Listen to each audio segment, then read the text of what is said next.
যেটা ডিসির একটা সময় ছিল, ক্রিস্টোফার নোলানের ফিল্মগুলোর সময় ডিসিকে নিয়ে একটা উন্মাদনা ছিল, কিন্তু ডিসি তার ব্রডার স্পেকট্রামে কোনোদিন ঢুকতেই পারলো না। তারা মার্ভেলের মতো হওয়ার চেষ্টা করলো।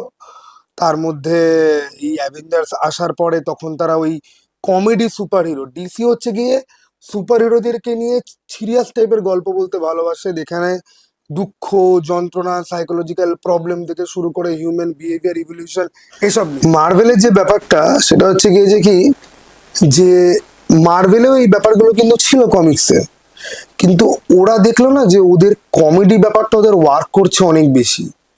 ঠিক আছে, আর ডিসি একটা ডার্ক প্যাটার্নের মধ্যে চলছে।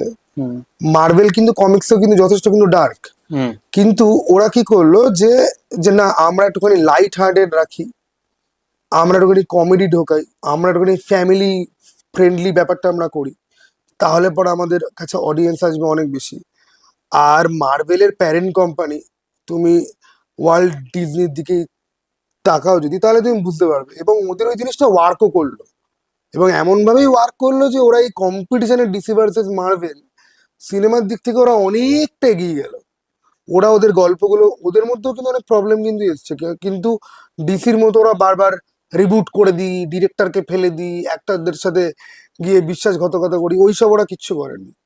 ওরা যখন যেখানে অসুবিধা হয়েছে রিপ্লেস করে নিয়েছে, কিন্তু নিজেদের মেন টাইমলাইনটাকে ঠিক রেখেছে। ও জন্য লোকের ফলো করতে অসুবিধা হয় না।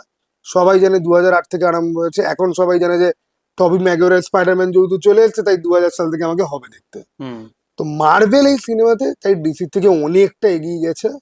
যদিও এখন দুটোর অবস্থাই বেশ খারাপ, মার্ভেলের সিনেমা এখন ভালো প্রশংসা পেলে পরেও ফ্লপ করছে, কিন্তু আমি বলবো মার্ভেল সাকসেসফুল অনেক বেশি, শুধু আমি না, যে কেউ বলবে। আর ডিসি এখন মোটামুটি মানে আজে বাজে লোকেদের জন্য ডিসি মোটামুটি